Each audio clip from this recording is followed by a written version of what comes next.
the Strong Mind podcast. In this episode, I speak with Leo Houlding. But before I get into that, I want to chat a little bit about what we're up to at Strong Mind. We recently got back from hosting a retreat in Mallorca where we were deep water soloing with some incredible people. And we also just completed our recent course, our most recent online course called Mindset Makeover. So check that out if you're interested on working on your mindset. If you kind of aren't ready to do an online course and you just want to dip your toes in the world of mindset, please explore our free resources. We have an amazing newsletter, which isn't really a newsletter. We call it the Thought of the Week, where we drop some tasty mental training and mindset morsels into your inbox for you to chew on over the course of the week. We also now have a mindset workbook to help you reflect, explore, and strengthen or soften certain mindsets. And we also have a guided reflection that you can use before or after climbing if you feel like you need some time and space to dig into your mindset and make the changes that you want. So that you're operating with the right mindset for you at this time in your climbing life. If you're interested in them, there'll be links to them in the show notes. All right, back to Leo. Leo made a name for himself with bold ascents on some of the most remote and committing worlds on the planet, from free climbing El Cap in his teens to pioneering expeditions in the Arctic, Antarctica, and the Amazon. We do talk a bit about that background and then move on to his latest challenge, which is raising a family while still living a life of travel and adventure. We talk about home, why is the UK still his home after years of globetrotting. How does he view his bold past now that he's responsible for more than just himself? What has parenthood taught him about fear, risk, and meaning? We talk about the impact of a life-altering accident on Ceratore. We talk about losing friends to base jumping, how his relationship with risk has evolved over time. We also explore how Leo and his partner Jess have made big family decisions together, what they're doing with this round-the-world trip that they're currently on, what it means to raise adventurous children in a thoughtful and careful way, and the differences between psychological and physical safety when it comes to parenting. You'll also hear from Jess Houlding on what it's like to adventure as a family. She has an amazing commentary on belonging that I found personally really interesting. And we also hear from Freya, their daughter, who shares her experience of their year-long trip together and what it's meant for her. A lot of parenting and kid content in here, but I really think that anyone can listen to this and be interested in it. Really, the themes are risk, safety, adventure, values, being thoughtful, being mindful, not falling for that trap of safetyism that we so often feel tempted to do these days. Just how to live kind of like a brave life that is in alignment with your values. And that is something that Leo and Jess are definitely doing, and they're teaching that to their kids at a young age, and it's really beautiful to see. So I hope you enjoy this episode. As always, please feel free to give us some digital love, referrals, comments, likes, etc. Thanks a lot.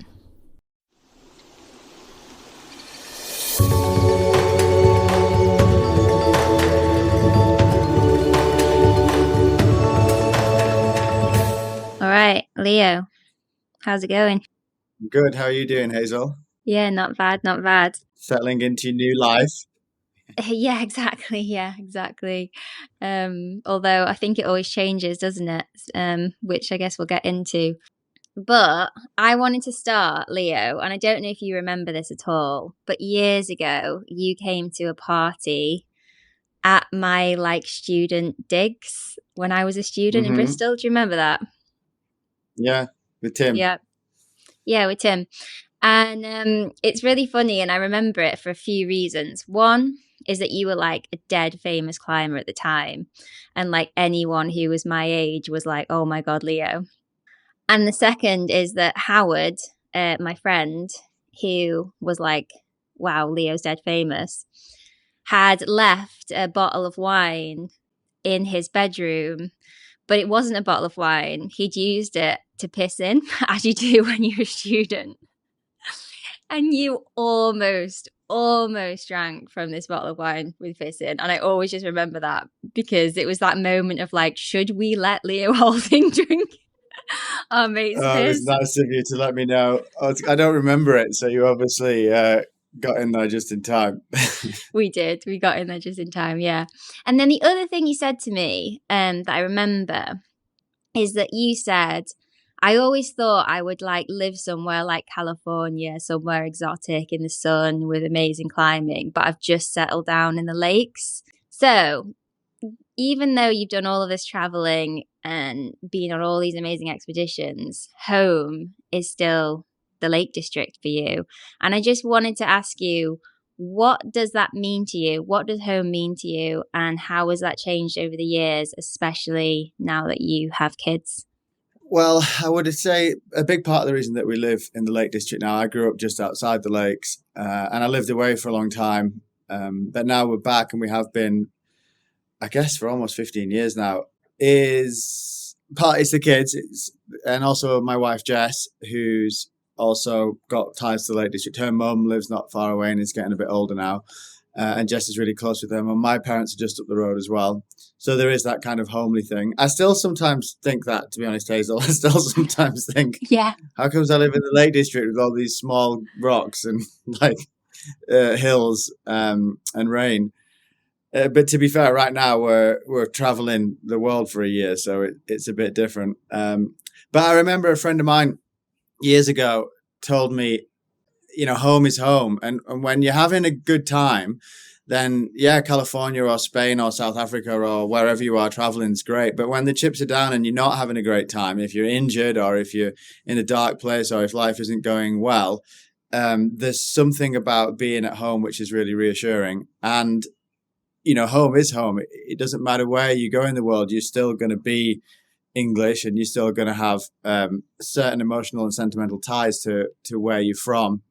And also, having traveled extensively, especially in unstable places, I have come to realize as I've matured a bit quite how many wonderful things there are about the UK. And it's the bigger picture stuff that, okay, there's no big walls and there's no epic waves and there's no great powder skiing, but there is a very fair judicial system. There's almost no crime in the Northwest. There's good, the NHS has got its problems, but there is a health service, and it's actually a very good health service compared to many parts of the world, and it's free, unlike the States. There's all these kind of, the education's good. There's all these kind of bigger picture things that you tend not to think about when you're back to back in climbing trips and charging in your 20s. And then now in my 40s with a young family, there's a lot of things that many British people perhaps take for granted that are actually really wonderful about the UK. Yeah, I mean, I feel the same way.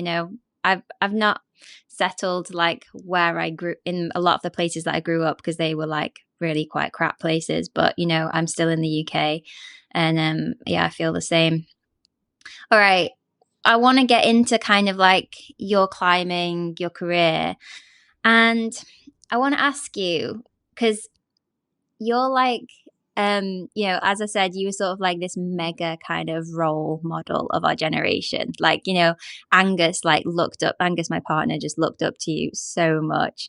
And, you kind of like an idol, you kind of like the David Beckham of climbing. And I know that this probably lands really weird because I find this weird when people say things like this to me.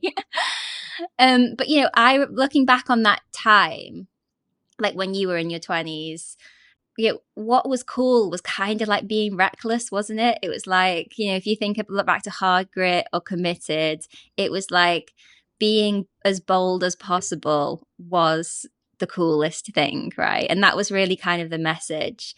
And it was also connected, I felt like, to being quite manly. And it was a bit weird for me, like, at that time, it's like, were these role models still my role models as a woman? But Like, how do you feel now about kind of being admired for those attributes of kind of being bold, of being a bit risky? And has your kind of like conception of that sort of changed? I mean, for sure, obviously life changes as you get older, perspective changes, the world changes. But I think, I had a really serious accident when I was 21. So, I did start pretty early, but 21 is pretty young in life, right? You're still kind of setting out in many ways. And that was quite a formative experience. It was very, very close to certainly ending my climbing career or my ability to walk, or even worse. So I actually feel that my reckless days kind of ended in 2002, which is a long time ago now, right? 23 years ago. The vast majority of my career has been after that. Can you tell us a bit more about that accident? Yeah, I fell off climbing Serratori in Patagonia, only about a quarter of the way up the then unclimbed east into North Face, one of the greatest lines in the world, and at the time one of the last great challenges. But I was fresh off the back of ground up attempts on a new route on El Cap, free climbing, which became the Prophet. And I made a really dumb mistake, and I tried to free climb like on site in E7 on a big alpine face in the middle of nowhere. And long story cut short, I basically slipped off on a really hard move that would have been like A1, or there was like a E1 wet corner next to it. It was really a dumb decision. It was a reckless kind of 21-year-old indestructible male decision. And I paid for it. I paid dearly for it. I took a massive whipper and crushed my talus bone, which, effectively my foot was pointing in the wrong direction when the rope went tight. And I suddenly had this realization. I remember it clearly and I shredded my hands really badly sliding down the rock. So I was in a bit of a state. We were about 1,000 feet up, and immediately I just thought, oh shit, I can't walk. And it hadn't even dawned on me at that point that, Serratori is not that remote. It's not like some of the places that I've been, but it's still a 20-mile walk, 15-mile walk over rough terrain from the road. And back then in 2002, El Chalten wasn't quite as developed as it is now. It was dirt roads. And it's remote Argentina. It was right after the big financial crash they had there. So there's no helicopters, there's no hospitals, there's no rescue services. And I was dangling on this rope in loads of pain, just thinking, oh shit, I can't walk. Why didn't I think that 2 seconds ago? We're not at Stanage now. We're not in the pass. We're not even on El Cap. This is like a really serious place. And it was an epic. And we had to crawl down the mountain for 3 days. And thankfully, it wasn't like worse. It was if it had been a back or like a compound fracture or something where you could die. And I was with a guy called Kevin Thorpe, who's a good British climber, who actually ended up meeting a girl on the next trip we did to Argentina, and now is still there in Buenos Aires. And Alan Mullen, who a Scottish climber who ended up sadly killing himself some years later. But yeah, so that was like a massively formative experience relatively early on. And I realized, one, you've got to kind of, you've got to match your level of boldness, of commitment, of recklessness, if you want, to the situation. And when you get into really remote places, relatively minor incidents have really major consequences. Something that would be 6 weeks out of action on the grit could kill you because you're in the jungle in the middle of nowhere. You can get infections. You're in a remote place where you can't get rescued. So yeah, that was a massive wake up call on when and where to push it. But then and it was really bad. Like it was a properly close to career ending. When the complications to breaking your talus bone is basically amputation. And I was a full year out of action, and I hardly climbed at all for the first 9 months of that. And I realized in that time that there was kind of more to life than climbing, that it wasn't all about pushing the limits on pieces of rock face and pulling hard on small holds, because I actually still had quite a good year and did lots of interesting stuff. Not least of all, I met Jess in that year, and who knows, you don't have a control. You don't know what would have happened in your life had that accident not happened.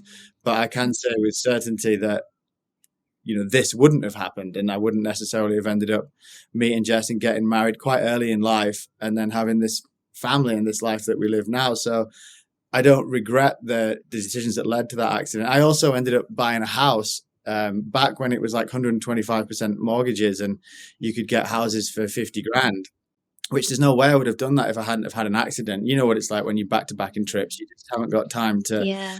think about anything other than the sequence of moves on the project you're trying and where you're going to go next. But that kind of forced time out really enabled me to kind of get my act together. And as a result, I live a pretty comfortable middle-class lifestyle now, which I may well not have done had I not got onto the housing market at that stage and blah, blah, blah. So that was a big learning experience. And then I guess in many ways, a lot of the stuff that I've done since that, which is, for example, starting to base jump and all these major expeditions to remote places, I've actually always felt fairly cautious and controlled doing it, because I kind of felt like I got that big mistake out of the way pretty early on.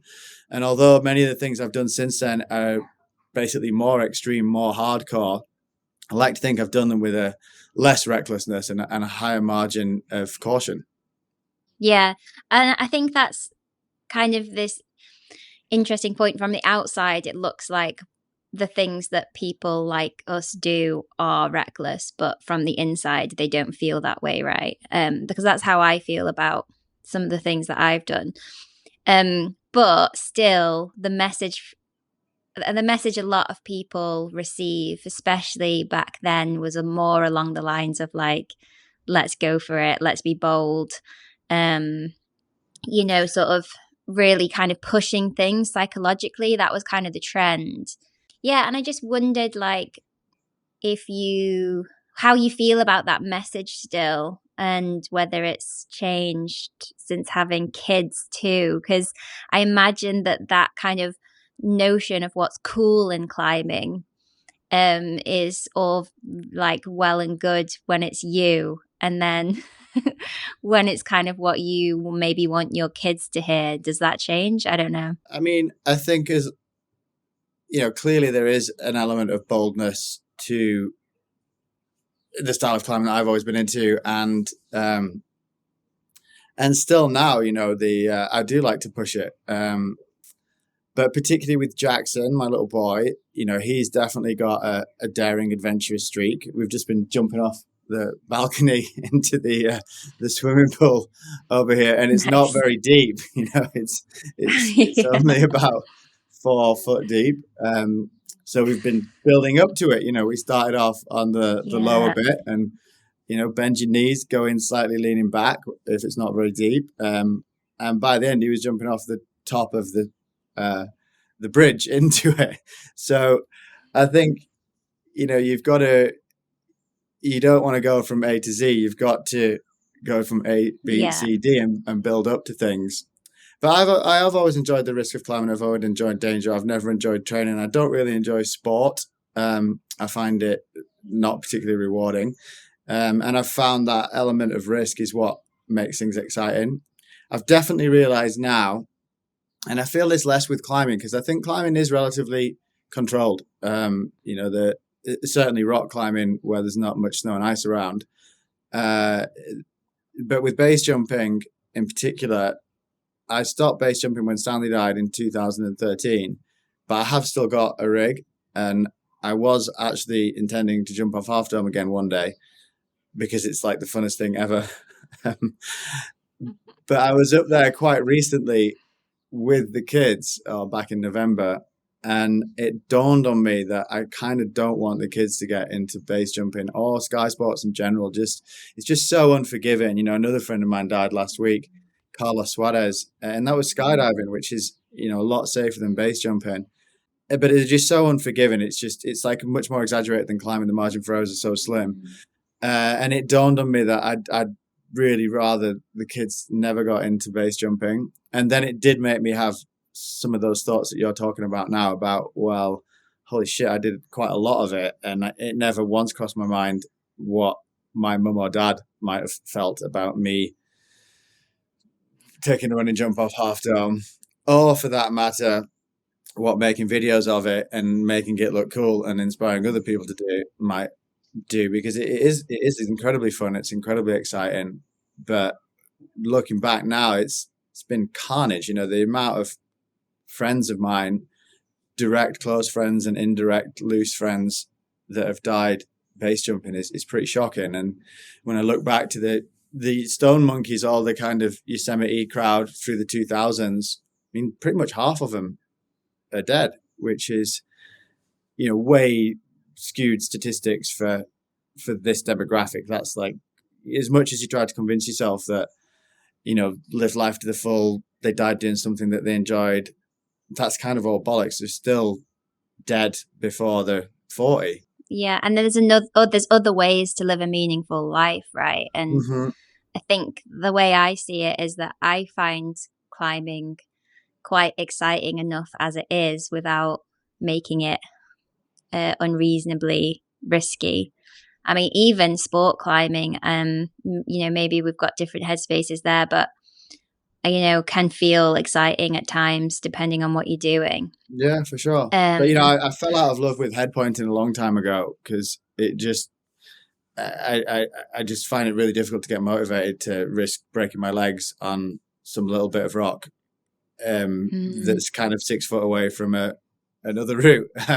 I used to be really psyched on that at one stage in life, but it was actually quite a long time ago that and I've always very much followed my motivation, and I haven't tried to force it. And every now and again I'll dip into it, but I still think, jeepers, I'm like literally 10 feet away from a VS, and I'm gonna break both my legs if I fall off this 6C move, and it doesn't feel worth it anymore. That's not to say it's not for other people, because climbing is a very personal journey.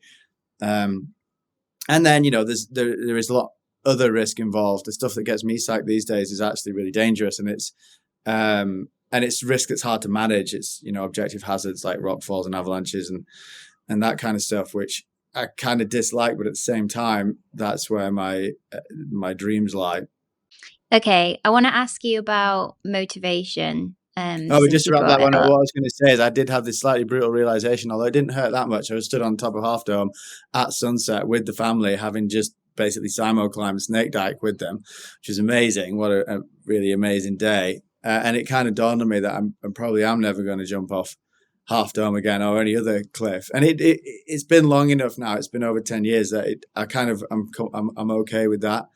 So I might sell the last base rig that I've got at some point in the near future, just because, much as I would love to do it again, I really don't want the kids to get into it. And it doesn't seem fair for Daddy to be off doing it. I'm sure they're going to want to do it too. So, totally. I guess those days are gone.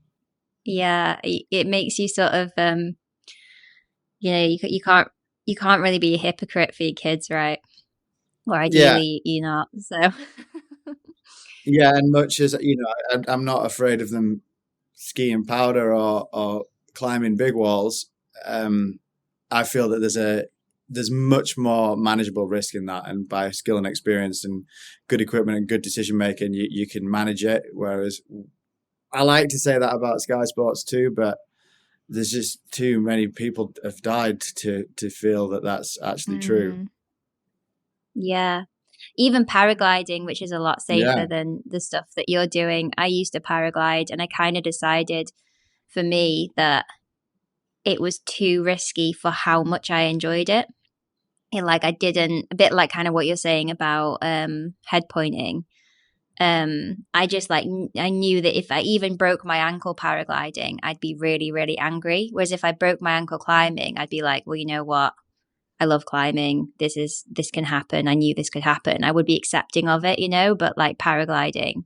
So that just playing that thought experiment in my head made me realize that there's no point doing it then, because it's the probability of breaking your ankle is not that small. All right. So motivation. I gathered from what you just said that you're highly motivated still for these big remote expedition type stuff. You've built your career out of doing that.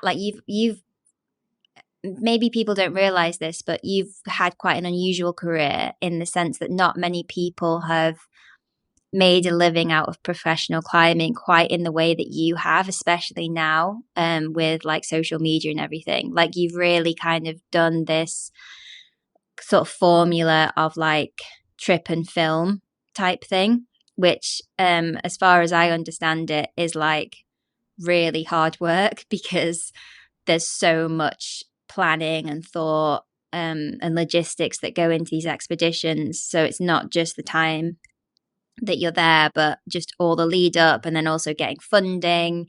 And they also kind of lend themselves to being quite high pressure, right? Because if you don't do what you said you were going to do, you might not get a film at the end of it. So how do you see it? Do you see it that your motivations have kind of lined up nicely with making a career out of climbing, or have you kind of sometimes changed your motivation or adapted it or to fit a career that works for you? Because at some point you also have to make money, right? No one's going to pay you to just do what you want to do. So yeah, I'm just interested in like sort of how you've seen your career. Well, I would have to argue with that because I can tell you for sure there hasn't been a formula. And Well, not a I formula, but seem to sort of have like, managed to have made it yeah. work by making money out of doing what I love to do. And as my motivation evolves and changes, figuring out ways of monetizing that and making it work. And clearly you do have to make a living, but and particularly some of the expeditions I've done, they've got more and more expensive. And I remember, so Ulvatana, for example, the first expedition I did to Queen Maudlin, that was like a 15-year dream to go and climb what I consider to be probably the most impressive mountain in the world. And it's ridiculously expensive to get there. But I was kind of playing a long game. In the back of my mind, I was like, one day I'm going to climb that mountain. And I don't care how. And then this model of filming stuff, I kind of stumbled across with Alistair Lee as a way of financing really expensive expeditions. And although there is pressure with that, I feel I've always managed it in the same way as I would with any other big trip that costs a lot of money. Is clearly you want to get to the top. It is different on a filming trip because you also got to film it. But ultimately, the mountain decides. It doesn't matter who you are or how hard you try. If the weather's shit or if it's not in condition, it's not going to happen. And nowadays, where I'm organising expeditions that cost hundreds of thousands of pounds, multiple hundreds, the first line in any contract I sign is always there is no guarantee of delivery because you can't. And to a certain extent, that's what sponsors are investing in. It is that genuine uncertainty. And it's also why none of my major expeditions have ever been funded by television because I've worked in TV quite a lot over the years and probably made more money from that, certainly in the years when I did a lot of it, than I made way more money than I did from climbing. But what television don't want real jeopardy. They don't want genuine uncertainty. They certainly don't want a top line contract that says no guarantee of delivery. They want fake jeopardy. They want pretend risk. They want a guaranteed outcome with a few up and downs that make it look like it was spicy. They're not going to give you £1 million to go and film a major expedition without a guarantee of a product at the end of it. So that's why not one of the major expeditions I've ever done has had any money up front from television. I think I'm probably at another changing point now. The kids are getting bigger. We've been taking a full year out basically from everything at the moment. So we'll see where it leads. I do still have quite a long list of ambitious trips. I really like the big trips. They're fun. I kind of enjoy the logistics. And I enjoy going to these super wild places. I enjoy trips that have got multiple dimensions to them. But I've also realized that I definitely like the climbing element. I've done major expeditions that don't have technical climbs in them. And it just feels like the approach without the main event. We did a 1,000-mile kite trip across Greenland. And at the end of it, I was like, okay, are we there yet? Like that. So, yeah, but I think I've also been really lucky, and and timing was good because, I feel for you guys and the generation below you with the social media pressure, because that's relentless. It never ends, and there's so much superficiality within it, and you're competing with some real dross out there for people's attention.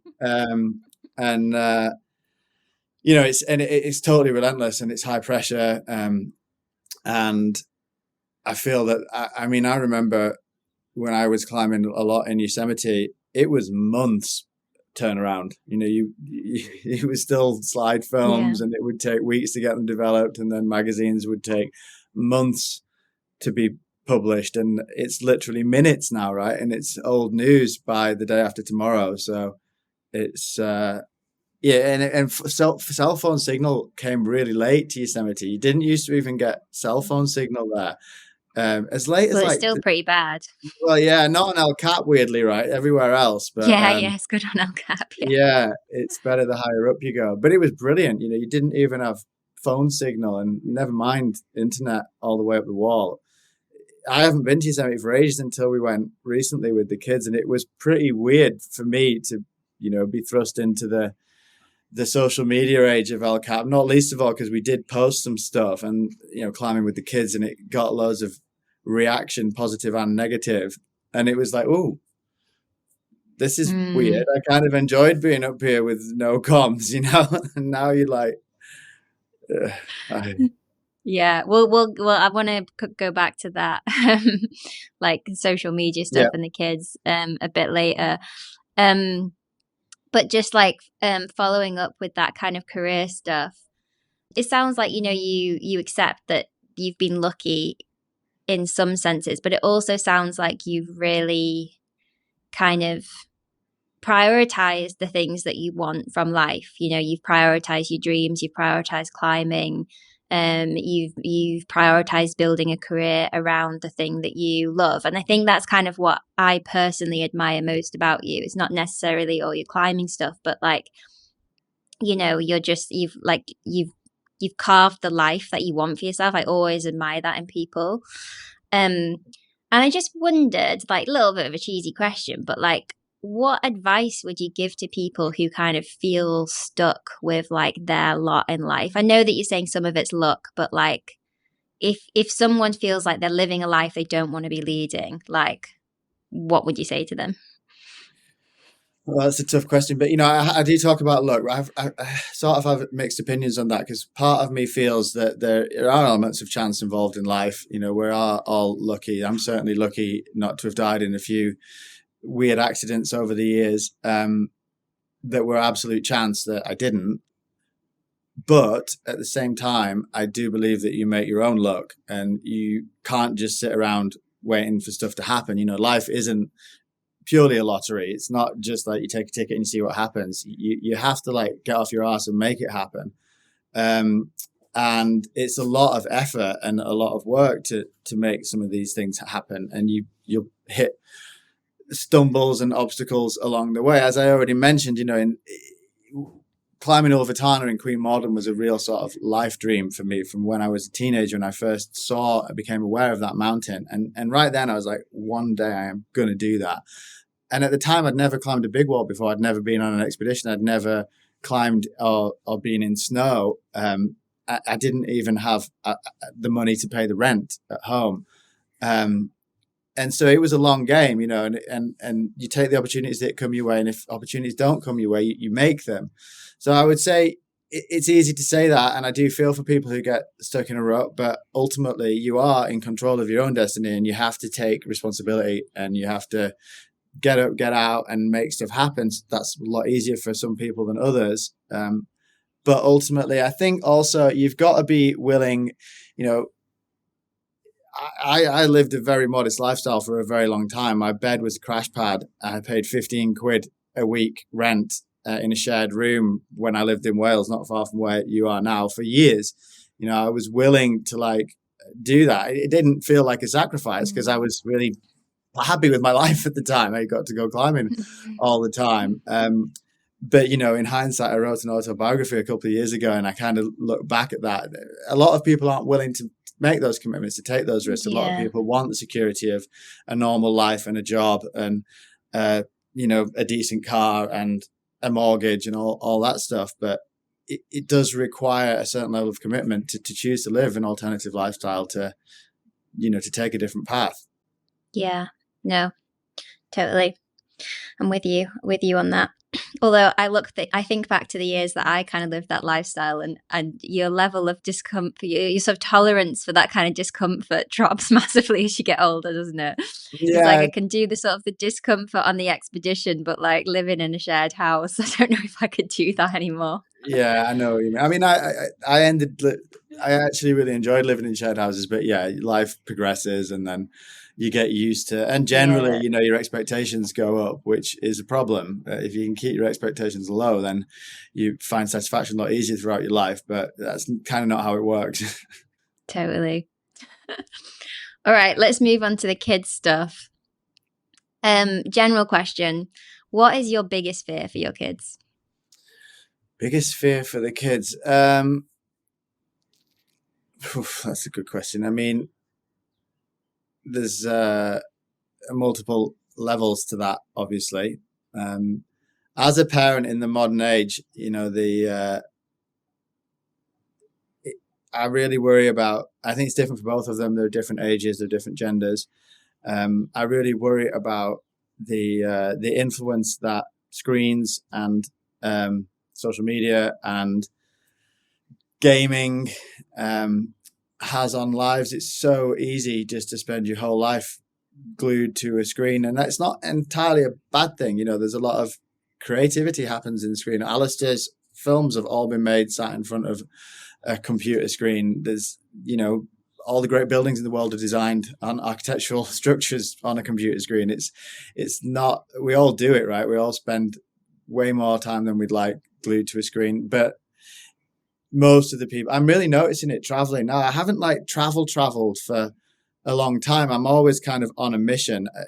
Freya's 11 years old, so for the past decade or so, I've usually been fairly pointed in what I'm doing. Whereas right now, for the first time in years, we're kind of traveling. We're in Pokhara in Nepal, and yesterday we went out and went for dinner and had a walk along the lake. And everywhere you go, everyone is just glued to their screens. You go and I remember traveling when I was in my early 20s, and you met people all the time. People still do, but you go into a coffee shop or a cafe and everyone is just, I nearly took a picture of it yesterday because there was Nepali people in there, there was Western people in there was a whole crew, and must have been 25 people, and every single one of them was, not interacting.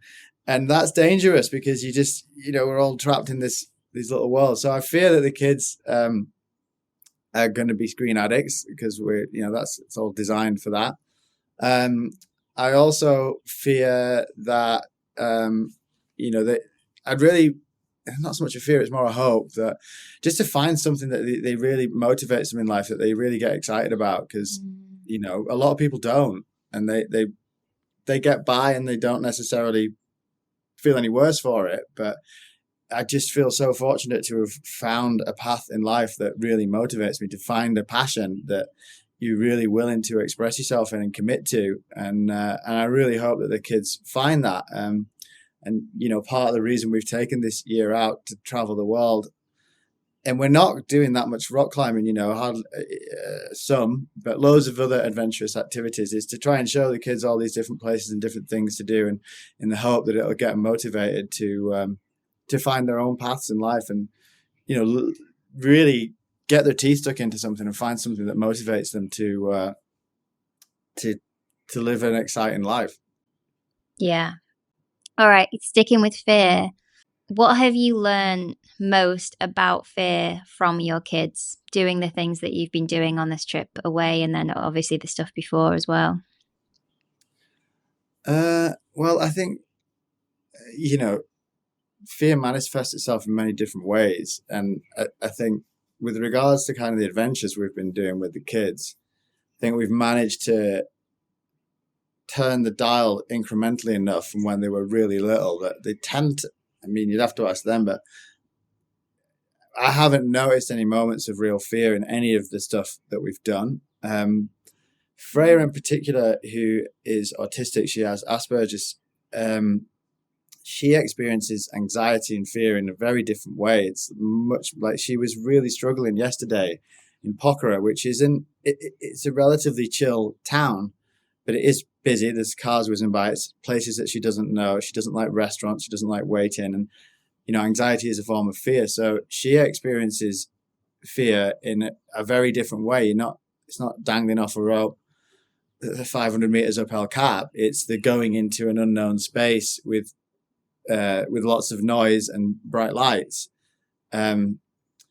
With Jackson, I think the biggest challenge with Jackson has been homeschooling that we've been doing on this year out. And I think he's afraid of letting us down, and he's struggling with maths right now. We've had a bit of a battle the last couple of days. And I think, that it comes from a fear of not being able to do something, perhaps a fear of failure.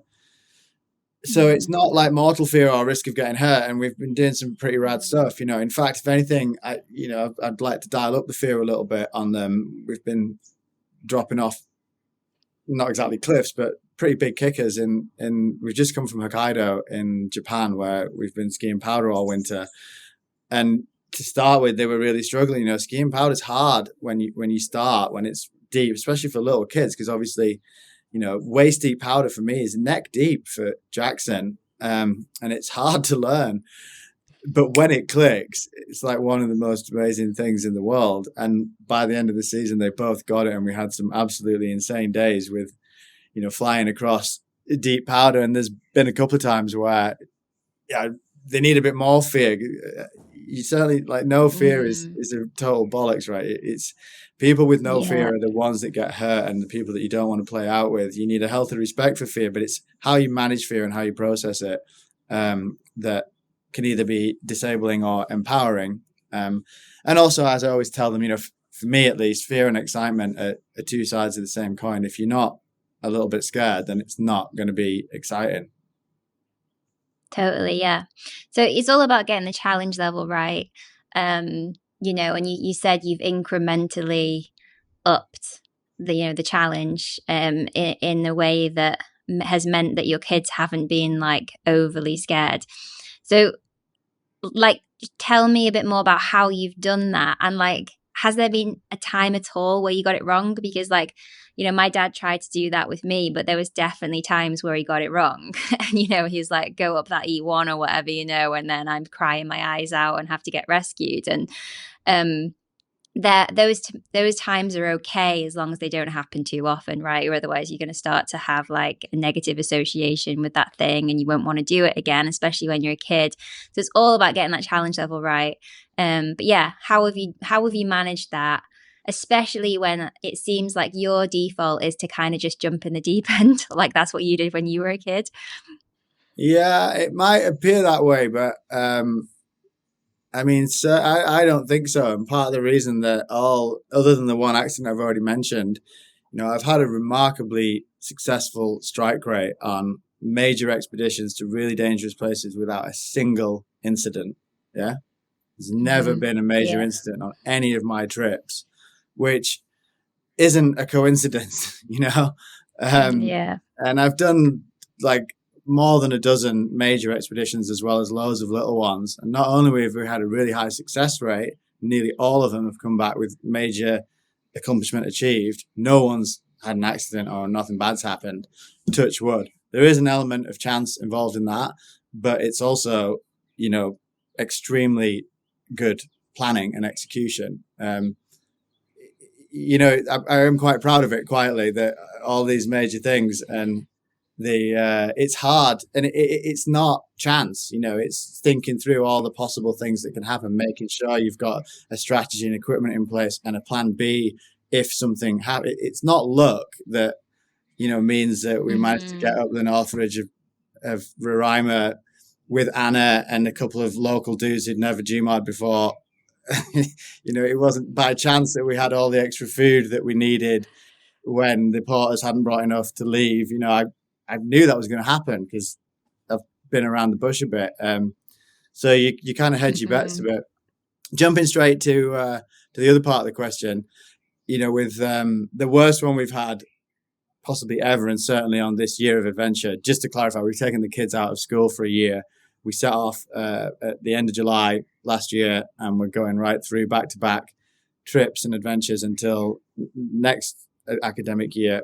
And we did a bike ride in northern Norway across a place called the Finnmark Vida in late August, and that was by far the biggest miscalculation. So a mountain bike ride, multi-day mountain bike ride. They have these huts out there, and basically I screwed up because it is a place where people go mountain biking. I got consultation, I spoke to people, but we got dropped off at the end of this really long dirt road, middle of nowhere, and then we set off. And the first 10Ks were okay. There was a rough track, and thank God we'd managed to borrow a little electric bike for Jackson, which was a chance encounter.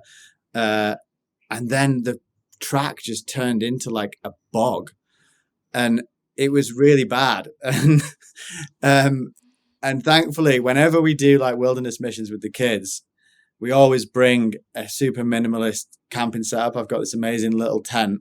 We bring a sleeping bag and a tent and a thermarest and a stove and some food.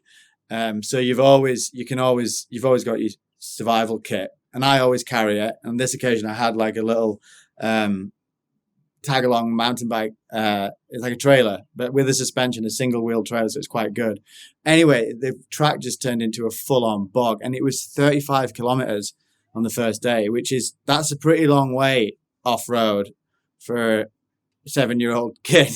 And it's a pretty long way on decent terrain. And then it just got really bad, and it took us 12 hours to get to this hut. And it got dark. It doesn't really get dark. It must have been early September, but that far north at that latitude, it is starting to get dark.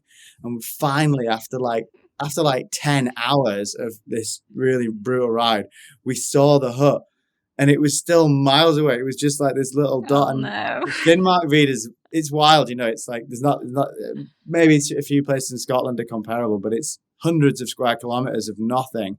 So that we finally got there, and the hut custodian had waited up for us, and he was like, "Oh, you guys are pretty late."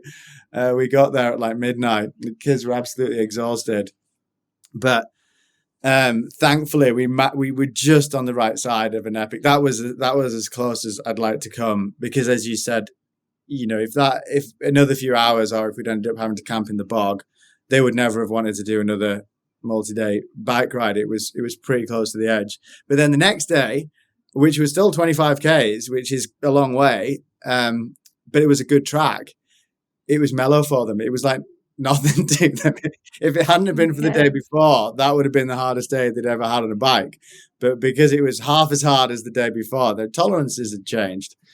So that back to kind of gearing it up with the kids, that when they were really little, we live in the lakes, we were out doing stuff all the time, climbing, camping, biking, paddleboarding, all kinds of stuff. And then one of the first times, the really big adventures we went on, it was when Jackson was still a baby. He was just over a year, maybe 18 months.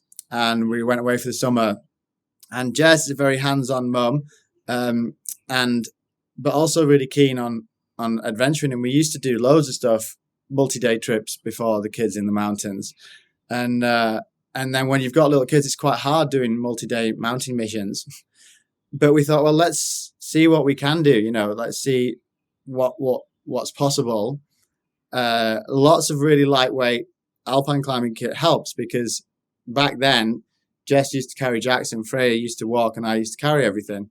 And the first big multi-day mission we did was Triglav in Slovenia. It's the highest mountain in Slovenia, and it's a hut-to-hut mission, although we always bring this little bivvy tent, which we did end up using a couple of times. And we just sort of slowly built up to see what you can do with kids. One of the benefits of Freya's autism is that she has incredible endurance. So even she was only 5 at the time, but as long as you keep her entertained and as long as you keep them fed and happy, they can go for hours. And I actually think that's true of most kids. People underestimate what they can do as long as you keep them in a happy zone of comfort. And it's effectively like a 5-day Via Ferrata. Certainly the last couple of days are like a Via Ferrata, but it's pretty exposed and pretty steep. And then we kept turning the dial bit by bit. And for Jackson, especially because he's been doing it since he was born, it's just been so gradual that, now that they're doing some more difficult stuff, really don't think they even notice what it is that they're doing in many ways.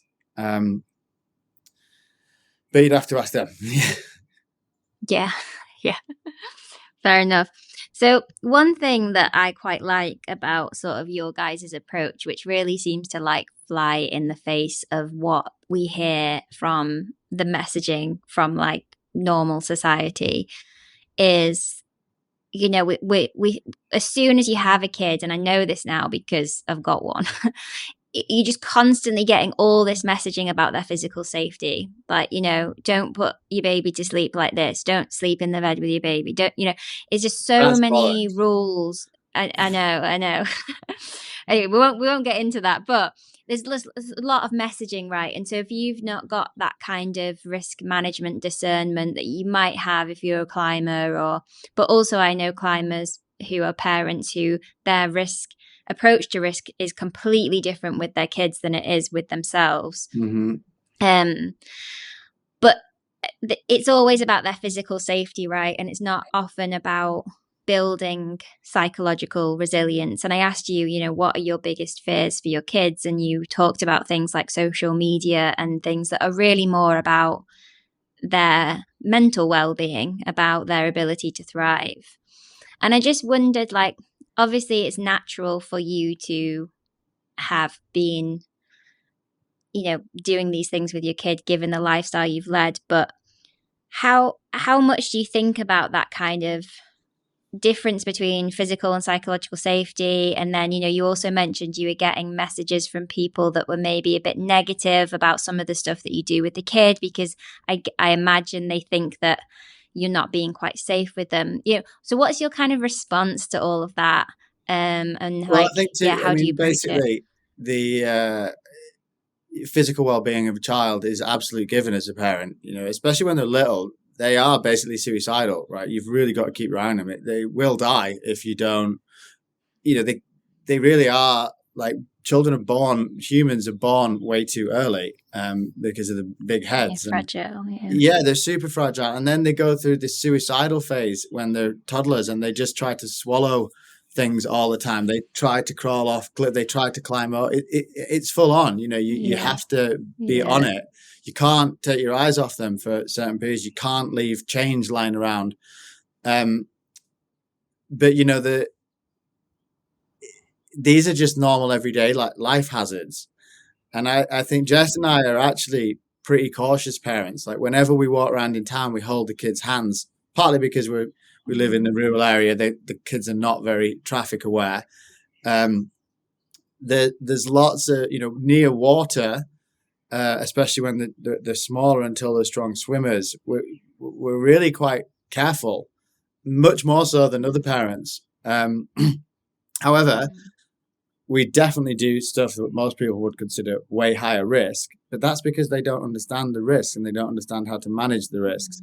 And also, it is very much a British, Western European, Western way of, those kind of limitations that you're talking about. It's not like that everywhere, and not even just in the West. For example, in Norway, where I spent a lot of time, they have a completely different attitude towards acceptable risk when parenting. In Eastern Europe, it's completely different again. And then in the developing world, it's completely normal to ride around with your whole family on a scooter without helmets. They and I definitely think that, let's just talk about the UK. It's way too far, way too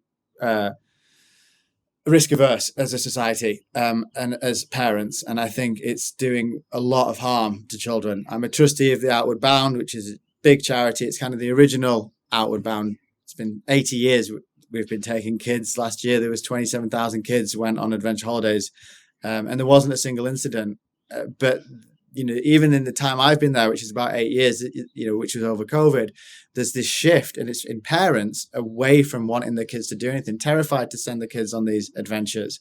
And I think it's so debilitating. I think we're really raising a society which is going to suffer horribly psychologically, as you've touched on, because they're not resilient, because they've never exposed themselves to danger, risk, fear. They don't understand how to manage it or deal with it. And we're going to end up with a really soft society that aren't fulfilling the potential because they're scared of everything.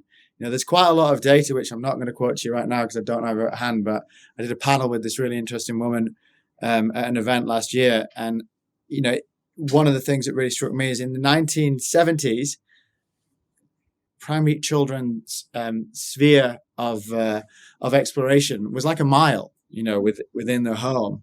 And that's come down to like 10 meters because you you're don't basically see not allowed kids out the out house. ever anymore.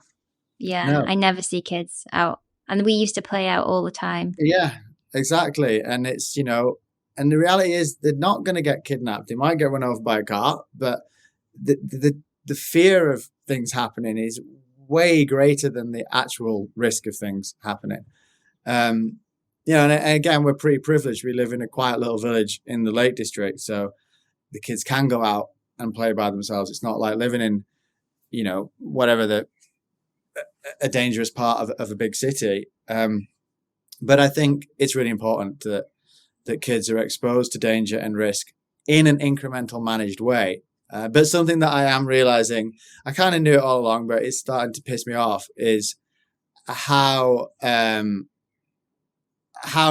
uninformed and conservative most parents are, to the point where we get loads of shit for doing what we want with our kids, and not shouting about it that loudly.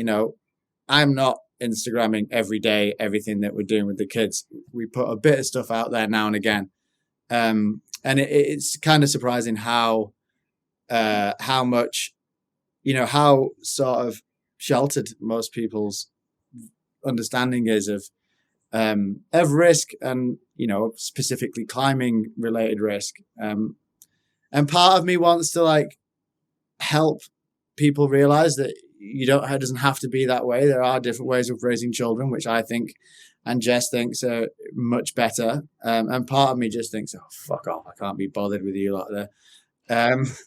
It's not worth it. Let's just keep our heads down and get on, do what we want to do, and keep it quiet. But you are, you're an example, right? And people can be inspired by that if they want to be, or they can not be, right? And that's up to them. But in some ways, you are putting stuff out into the world, which I think a lot of people do find inspiring and useful. Just a short question on that before I ask Jess some questions. How do you feel about kind of having your kids be in the online world? I've got some parents who will not even put a picture of their kids online, and then I've got other friends who are parents who will put their pictures of their kids on social media accounts, and they've got million plus followers. So did you guys have a conversation about that? How did you come to kind of the balance that you're at with it? I suppose the first time, neither of us have got massive following, so it certainly didn't before. So it's not a major deal, but I think the first time we really talked about it properly was when we did, and our first really big climb as a family, we did the North Ridge of the Peasby Deal in 2020 when Freya was 7 and Jackson was 3, which is a pretty big, alpine. It's a rock route, but it's big, and it's exposed. And we did it over 3 days, and Jess climbed most of it with Jackson on her back. And Freya did the whole thing. But, we had a load of tricks that helped. There's a climbing audience that we were listening to this. So the fix and follow thing is a total game changer for climbing as a 4 and climbing with kids. And it's a complete game changer because it means that the leader can climb with the kids as opposed to yelling down at them from above. Now I use really long ropes. I use 100-meter ropes. So when we do 15 pitch routes, we actually do them in 4 pitches, because that's where you lose all the time is fanning around on belays. And so there's some technical tricks that have enabled us to do these things. And again, really lightweight kit, having really badass kit, because I have to carry everything. Which that's all the food and water and climbing gear and survival kit and toys for a family of 4 for 5 days. that's a lot. And to get that down to like 20, 25 kilos is quite hard. And it's been really hard the last couple of years because the kids have got better. So that's fine on like up to about VS. But when it starts getting to like E1, E2, I've realized I can't lead E2 or E1 with a 25 kilo pack. I can second it. So that's been a bit soon difficult. Freya will just start leading, right? She'll be the rope gun. Well, it's got a bit easier now because Jackson's big enough to look after himself, so he doesn't get carried ever anymore. Okay. So Jess can carry a load now. So that's made the multi-day trips easier. But the other thing is with the whole fix and follow, which I realized when we did the piece with dealers, you know how hard it is to get good climbing photos, right? Of course you do. You're a professional climber. You basically either have to set them up with a third party to get the classic money shots of somebody from above off to the side. That's nearly always what looks best. And you never get that opportunity because you're either belaying or you get the money shots on traverses because the leader goes sideways and you get a great photo. Well, I know I've got a decent camera. I've got some decent lenses because I'm a professional climber and I go to cool places. When you climb fix and follow, and especially with this family fix and follow where we all climb on the same rope, I'm right there the whole time, right next to them. And it's like, holy shit, you're like in the photographer's position. So it's really easy to get really good photos. And I took hundreds of pictures as we were climbing because I was right there. I had the camera. I don't have a bag because I've already dropped that off. And then when we got down a couple of days later, we started reviewing them and there was some really good ones. And one in particular, which is Jackson, he got out of the carrier right at the top of the ridge where it's more scrambly. But it's ridiculous. It's this really cute little 3-year-old with massive glasses, like scrambling along. I've seen the photo. Yeah, it's insane. It's this cute little, almost toddler with like 6,000 foot of alpine exposure spilling down behind him and a big grin on his face. And I was like, oh my God, that is a ridiculously good photo. And then Jess and I had a long conversation about whether or not I should put it on social. And again, it's tens of thousands, not hundreds of thousands or millions of followers. It's not. And I was kind of like, I can't be bothered because I know we're going to get loads of shit for this. And people are going to say they're only doing that for clicks and likes. And, that's reckless, irresponsible child endangerment parenting. And I preempted all that. And I kind of had an inkling because I know that journalists follow my account. And I had an inkling it was going to get picked up because it's such a classic photo. And I just thought, let's just not bother because why should we expose ourselves to that flack? But it was actually Jess who was like, well, you know what? Fuck them.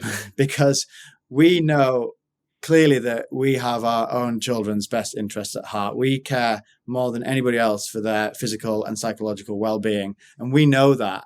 And really don't care what anybody else thinks because we know we spend every day with them where they're our children. And, to be fair to Jess, she also was aware of what you just said, that, some people will see this and think, wow, maybe lots of people are on the fence. Lots of people like you, like me some years ago.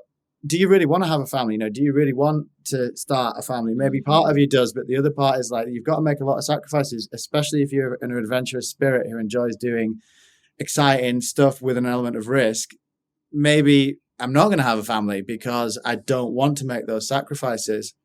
But perhaps there is a way of still living that life. Clearly it's different, but you can still do amazing stuff. So Jess was kind of a little bit more motivated than me to put it out there and say, well, let the naysayers say what they will, but there will be other people out there who think, wow, maybe we should. And so we did, and it kind of went viral and it got picked up by the press and we did a few interviews and it kind of went huge. And we did get loads of flack, and particularly on the Daily Mail or Mumsnet. There's like a whole thread on Mumsnet. There's really? No way. It's funny, yeah. And there were plenty of people saying, call social services. But there were also other people, and there was one in particular which really stood with me, and I think it was a Swiss woman, and she was a wildlife photographer. And she's like a professional wildlife photographer taking pictures of lions and elephants in Africa. And she just put this comment saying, I just decided that I wasn't going to have a family because I don't want to give up this life of adventure. I've changed my mind. No way. Yeah, I mean, just for that one person, exactly. it's worth it, right? Well, potentially, but yeah, it's nice to show that there are other ways of doing it, and that you can still live an adventurous and exciting life as a parent. And in many ways, it's even better. It's really fun sharing this stuff, especially now that they're really able to do stuff. It's been great. We climbed our cat with them last year, and I've climbed our cat quite a few times, and that was definitely as memorable as any of the others. It was amazing. We had a full scale winter storm high on the wall, which I'm sure you've experienced. Full on, it was like it snowed like more than 6 inches, 50-mile-an-hour winds. And we were right at the, where that classic photo of you on the epic corner, high up on the Muir Yeah. corner. We had a portage camp right at the base of that, which is an Nice. epically exposed spot with Great no spot. natural ledge, Yeah. super out the wind. And we had everything we needed. We had good portal edges, synthetic sleeping bags, extra food and water. We were totally prepared for a storm, and the kids loved it. We had an inter-portal edge snowball fight, which was Nice. the highlight of Jackson's climb. It was wild being up there in this. And I remember the first time I got stormed on an El Cap when I was 18, and it was an amazing experience. And to be up there with the kids giggling away, what I considered to be safe and warm in this wild place was an amazing thing to do. Yeah, no, totally. Yeah, well, keep doing what you're doing, because you're definitely inspiring a lot of the parents who are a bit younger than you, like me. So yeah, just focus on people like me and try and shut out the noise as Thank best you. you can. But what I would say, just a caveat is, clearly I don't recommend you, but not most people, to go climb El Cap with their kids, because obviously you need to be operating well within your capabilities when you do stuff with small people. Yeah, but I think one thing that maybe we've not touched on, but I hope that the people who listen to this podcast assume, is that like having an adventure is relative, and what's appropriate for one person isn't appropriate for the next person, but it doesn't mean that people watching what you do can't go on their equivalent of an adventure. Like, even For if sure. that's just a hike around near where they live, feeling the same things of excitement and trepidation, being outside your comfort zone, having to manage that risk, they're all things that you can learn from. And also the bonding as a family. On that front, there's a few things that I'd like to say. One is that, go camping with kids. It's brilliant. And you really don't have to go camping on El Cap. Just go camping in the garden. Make sure it's not raining. No one likes camping in the rain. But with little kids, camping is a really magical experience. And especially if you go into the local woods and you have a campfire, and I bring these little tiny marshmallows now, because big ones are a pain in the arse. But you can get these little tiny ones, and it works just as well. It's the process of like roasting them over the fire, which is, they still love it, So camping's a really, but invest in some half decent kit. A lot of British people associate camping with negative experiences because they went camping in the rain with shit gear and it was horrible. But if you've got some half decent kit and it's nice, it's a really wonderful experience. And then there's a few practical tricks which have really helped us with endurance for children. And not just our children, we've taken other kids out, and multiple times the parents have been like, my God, that's the biggest day the kids have ever had. I had no idea they could do that. So because there are some, like, all kids are way, way tougher and more resilient and have more endurance than most parents realize. You see it in the developing world. We really do mollycoddle kids, and then they live up to the expectation of being whiny and not doing it. But one of the main tricks is you've got to keep them fed and watered. You really have to, so the snacks and we try to avoid sweets and bribes. We still bring them a bit, but we realized quite early on it then becomes about the sweet and the bribe rather than the adventure. So lots of fruit and like healthy snacks. You got to keep them fueled and watered. And then also it's like distraction techniques basically for the endurance days. We've done loads of like 10-hour days with kids when they were little. And so the big one is playing games. The main one it's basically 20 questions, but we called it the animal game, or the Harry Potter game, where you just have to say yes or no answers, 20 questions, but we'll play that for hours and hours. And then there's a few other games. I Spy's never been that popular. We sometimes play the memory game where you have to remember. So almost constantly when we're doing like longer missions, there's distraction techniques going on. The other one, when they're really little, is hold the hand constantly. Like you have to hold the hand, and then you can set the pace. They don't get too far behind. And then the secret weapon, which is, in some ways I kind of wish we didn't have to use this as much as we do, but it really works, is audiobooks. And we play audiobooks off a phone, which I keep on me. We actually bring a speaker now. We bring a little speaker because it doesn't hammer your battery on your phone. And you pick stories that everyone's going to enjoy. We've done the whole Harry Potter collection like 3 times now, I think. There's various other like long form stories that parents can enjoy as well as kids. And that has been that is the secret weapon for keeping them going into like hour 6, 7, 8, 9, 10. Nice. And you keep it on you, so they have to keep up, right? They can't hear if they don't keep up. Yeah, right. I see. Yeah. So I've been going through some of the footage we shot on iShot on El Cap, and you can just hear Stephen Fry in the background loads. Jackson's dangling there jugging, and because we didn't have a 2-rope system on some of it, they had a top rope, but they were by themselves, high on the head wall. Some of the 50 meters free hanging Jumars by themselves, but he had the speaker on him listening to the story. It's kind of makes editing really hard work with footage, right? Because you've got all this. But whatever, it was. He was happy, and that was the main thing. Yeah, I love Stephen Fry. Cool. All right, I'm conscious of time, but I think you should write a manual with all of these tips and tricks. Yeah. I mean, the climbing specific ones that we haven't really gone into. The fix and follow thing is, there's plenty of stuff out there about it now. That is a total game changer for multi-pitch climbing with kids. Let me say this though, for anyone that does try it, watch out for sharp edges. You really, really like. I use a special rope, which has an amrid fiber sheath, like really high cut resistant sheath. It's an Edelrid Pro Tech, because it's fundamentally different way of climbing to normal belaying, and you really, really, really have to watch out for sharp edges, and you want to refix the rope underneath any sharp edges, because you always think on expeditions, I always it's called a CASEVAC plan, a casualty evacuation plan. You think through what's the worst thing that can happen and what are we going to do if that does happen.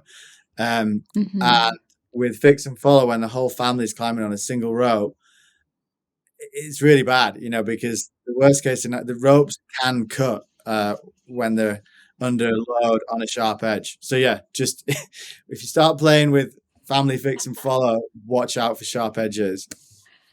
Okay, noted. All right, who's up next, Jess or Freya? Jess, do you want to go next, or do you want Freya? Are you? All right, nice one, Hazel. Nice chatting to you. Yeah, thanks, Leo. Enjoy the rest of your trip. Yeah, keep us posted. Yeah, I will. We've got some really cool stuff coming up. So, good luck when yours starts getting a bit bigger. There'll be as you said earlier, it just keeps changing, right? There's no easier or harder. It's just different. But they're definitely a lot more capable as they get bigger. Totally, yeah. Nice. Cheers, Leo. Hey. Yeah. Cool. So well, hi. thanks for being here. Thank you. I'm conscious that I've talked loads with Leo already, but I did want to chat to you as well to get your perspective. And I might just get straight in there. You're not a pro climber, are you? No, most definitely not. I'm a GP. So I was so impressed because I guess I didn't know much about your background and your climbing, but like just seeing all of these photos of you on it's easy terrain, but easy terrain feels really hard when you've got a weight on your back, especially like a wriggling child, you know, and you're tired, and like, you know, they're in adventurous places, some of these places you're going, right? So Yeah. Just tell us a bit about that. Like, you know, were you just way more of a badass than you know anyone thought, or you know, has this been something that you've also kind of like improved at, and like has your climbing improved since doing like more of these adventures with having Jackson and Freya on your back? Yeah, so I definitely did a fair bit of climbing prior to kids, but I would say I grew up kind of climbing as you would, like, I don't know, going for a walk or a bike ride or something with your dad. I wasn't like super into it as a youth. And then I got more into surfing for quite a while, and like did lots of traveling and surfing all over the place. And then met Leo, and he wasn't as keen on surfing and was more keen on climbing. So we did quite a few expeditions and stuff together. Prior to kids, we were together, I don't know, more than 10 years. So we did a fair bit together, but then having the kids, it really affected my pelvis. So I had pelvic symphysis problems, pubic symphysis problems, which meant that climbing, I could do it, but then I paid for it. So for quite a while afterwards, it kind of wasn't worth it for me. So I did more biking, more hiking, more paddling, just different pursuits. And then, so kind of, I guess, coming back to climbing again, like once the pelvis healed, when Jackson was probably around 2 or so, I did kind of, in some ways, like rediscover it with them, because it was a decent chunk. Like the kids are 3 years apart, so, you know, kind of 5 years or so with no climbing at all, really. So to a certain extent, yeah, I was kind of building up with them. But I love being outside. I love nature. I love adventures. And that's always been something that I've enjoyed and grown up enjoying. So I guess I wouldn't see it like, I think some people wonder like, oh, why would you do this stuff with kids? But I don't see it in any different way to the way maybe someone who's a musician might share their love of their musical instrument on, and, you know, teach their kids to play or teach them to cook or whatever it is that they enjoy. So yeah, it felt very natural to me to want to enjoy all that fun, adventurous stuff as a family in the same way as Leo and I had always enjoyed it pre-kids. Yeah, nice. All right, I want to talk a little bit about your, like, you and Leo as a team. Because like, you know, it's not always easy doing everything as a team. It's not always easy doing everything as a team. And, you know, there's often disagreements in any normal, healthy marriage. But then you throw in kind of some of these expeditions and some of these things. And then also you throw in kind of a difference in ability. Like it sounds like a lot of these things were quite comfortable for you, but maybe not as comfortable as they are for Leo. Yeah, have you had disagreements around like acceptable risk or what's an appropriate challenge, or like and then how do you manage like the roles within the team? You know, who's team leader, like, and how do you, given there's this difference in ability, how do you not fall into that like more of a passenger kind of role that can often happen? I'd say for sure we both take on different roles, but in our relationship and in our partnership. But I would say, you know, it's only in the same way as maybe becomes someone's job to put the bins out, or someone's job to do the washing up more often. But I think the key to, you know, forming a good partnership and having a good relationship and good dynamic is not having completely fixed roles.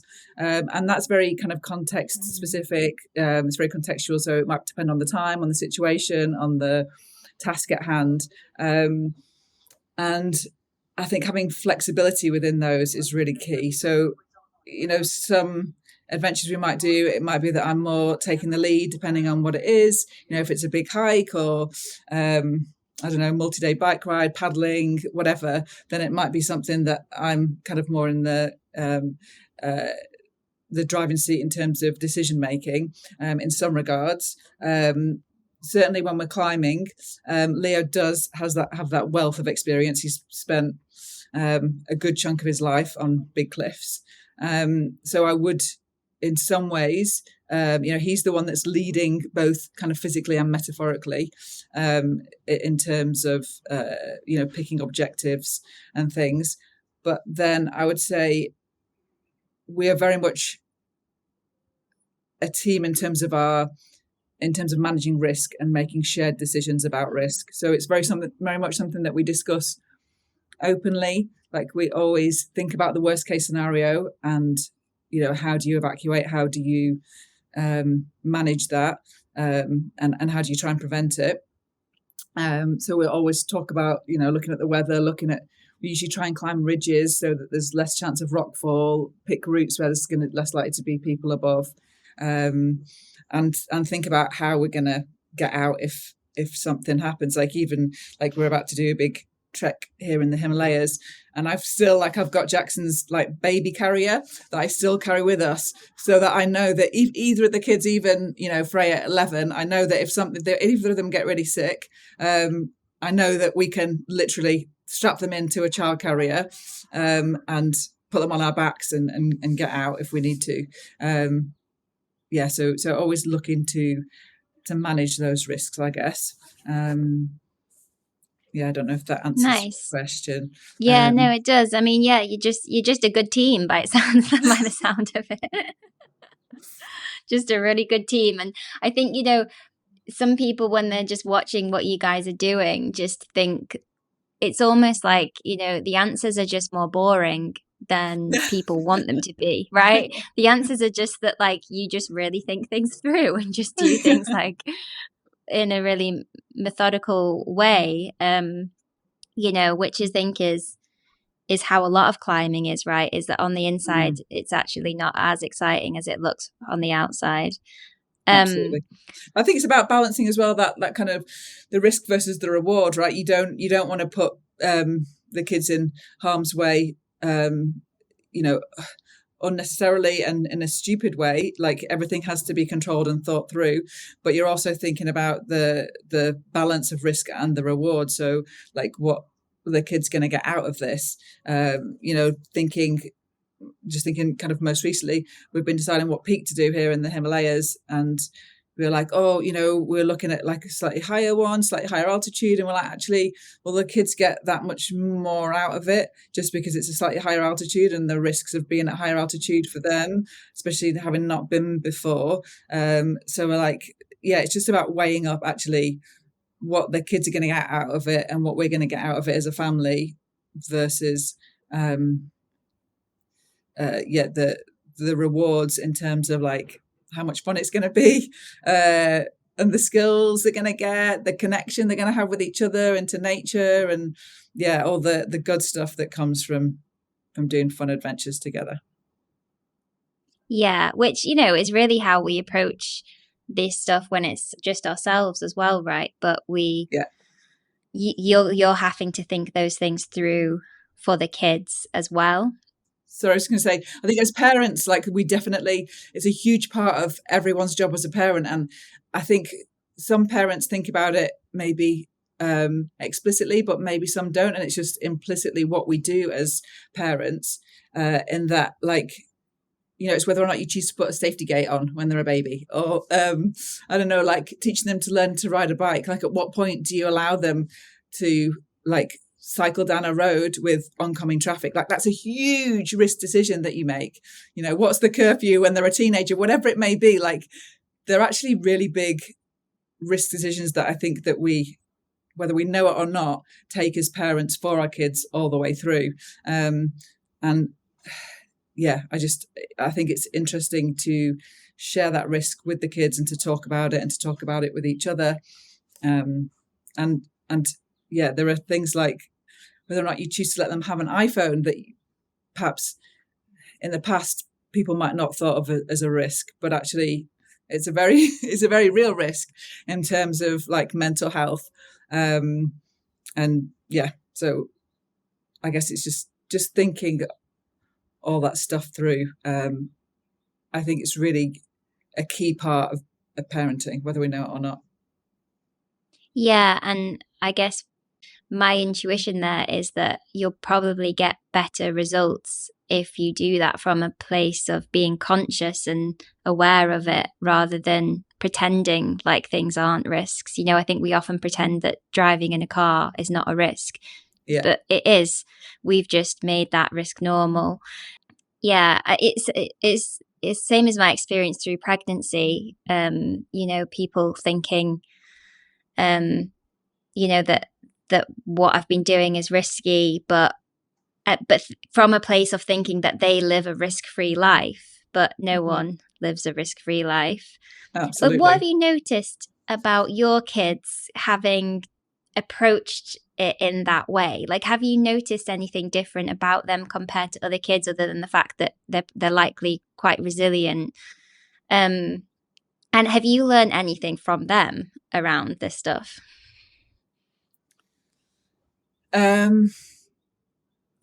I definitely think we've learnt to work really well as a team, like as our whole family, because you have to.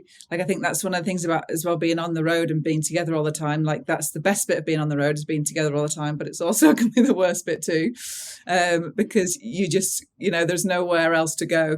We are a little unit, and we're not all going off to work and school, and we're in our little bubble, which is beautiful, but equally can be challenging. So I definitely think we've learned a lot about each other just from this year of being together constantly, and how we work together. And I think sometimes it's almost like a little Venn diagram, and you're always like trying to find like what's that circle in the middle where everyone's happy. They all overlap. So yeah, and that's just, it comes through knowing your kids and knowing how you work as a family, and it's a constantly evolving and changing thing too as the kids grow and as we change. One thing that Leo said, actually not today, but I heard somewhere else, was that one of the reasons why you guys did this trip was also just simply to spend more time with your kids. And that really somehow struck me, because I hadn't really thought of it before, because I kind of thought, oh, you spend loads of time with your kids, but the reality is that you actually spend most of the time at school, and you spend a lot of time at work. So just tell me a little bit about that, and just some of the motivations for the trip, other than the obvious ones, which are like traveling and doing these adventures. So I mean, I think one thing is that I think sometimes we spend time as parents trying to help our kids fit in. And I think actually like coming away can give them the opportunity just to discover who they are without any of the pressures of the peer group and stuff around them. And I don't know if you've come across the concept, Hazel, of near enemies. Have you heard of that concept? Yeah.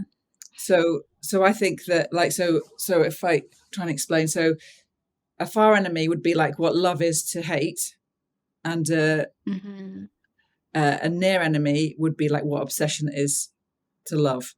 So obsession can look like love, it can feel like love, but it's not reciprocal. So it's a different thing completely. And obsession can feel lovely in the same way as love can, but it's not a healthy thing necessarily. And I feel like the same with kids. Like I feel like we try and help them to fit in. But I think what we actually want is we want them to belong. And I think in order to belong, you have to be true to yourself and find out who you are, and then have other people accept you for who you are. And if you spend your whole time trying to help your kids fit in, it's like you're trying to squish them into a hole that doesn't necessarily fit them. And you end up being surrounded by people who don't really care whether you're there or not, as long as you like them. Whereas belonging is more actually true connection.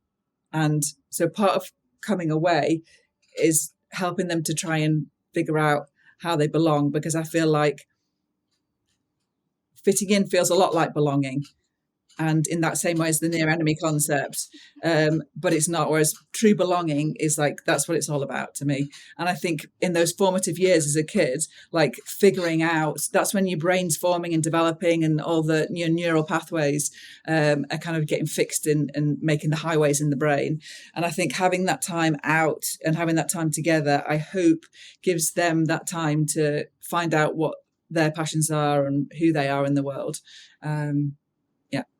Does that answer your question? Cool. Yeah, no, definitely. That's amazing. It made me think of the book by Brené Brown, Braving the Wilderness. I don't know if you've read it. Yeah, I've come across that one. Definitely.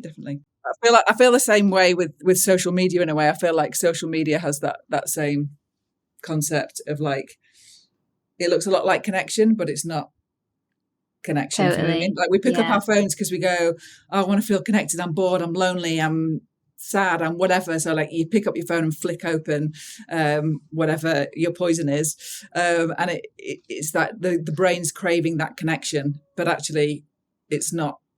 Social media isn't the same depth of connection always, unless we are, interacting with someone directly.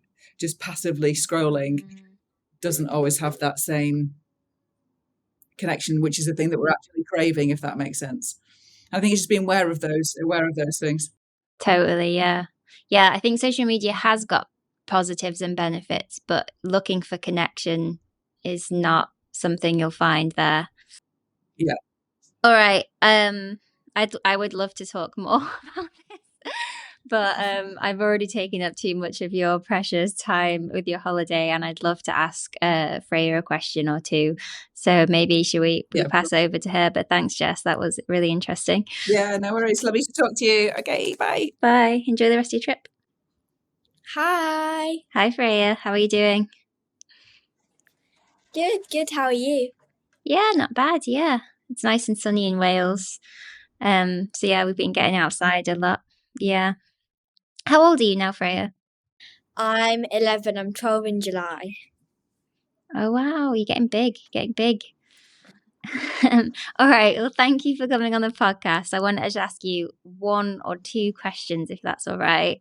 The first question is based on that film about you that I thought was really beautiful and really lovely.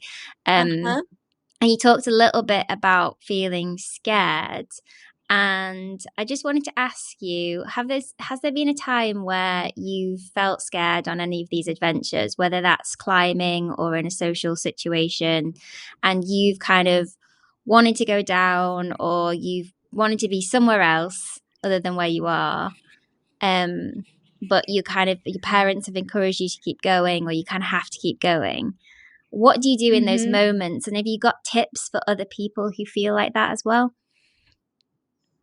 Well, everyone feels scared at some point or other, because people can say they don't get scared, but really you're just lying to yourself, because because you have to start from low to get up high, so you have to be scared, but then it makes the top, and when you're not scared anymore, seems a lot better. So I think it's just like, it's definitely hard, and I ask myself in a lot of things. So like, whether it's on the mountain, I say, okay, you're seriously going to go down now? Like, because most mountains, by the time you get to 75%, up until then you could go down, but then when you get there, there's not really any going down because it's so far. And then you just go, okay, so you can go down now, but are you going to really want to? So you're going to think that you had the chance to do something amazing and you didn't do it because of yourself. And then I thought that, and I was like, I want to do this. And so then I thought, like, in a social situation, I think, well, it might be stressful now, but I'm going to have a good time. So if it was really stressful party or something, then I look back on it with the like glasses of memory that make it look nice. And I go, yeah, I had a great time. And it's definitely worth pushing through, because the lowest lows make the highest highs seem a lot higher. Yeah, great. Great advice. Thanks, Freya. And then I wanted to just ask you about the trip that you're on. So your dad and your mum have explained sort of what you're doing and the trip. And I'd love to just hear like your perspective, like what does it mean to you and how does it compare to normal life? And are you already a bit worried about going back, or are you looking forward to going back?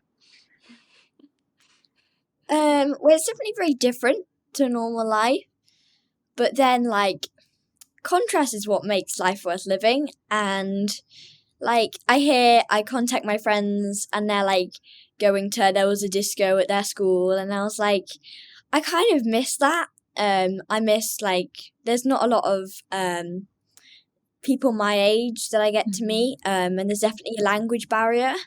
But I think that it's just different. Like you need to experience all the different cultures and understand that a lot of people live differently to you, and then you go back and you appreciate things a lot more. Definitely. Nice. Yeah, I love that. That's great. All right. Well, I won't keep more of your time, but I just want to say that what you're doing is amazing. You're very, very lucky. I would have sawn off my leg when I was your age to go on the trip that you're doing. So enjoy it. I'm sure you will. And yeah, all the best Yes, for your Hazel. adventures. Yeah.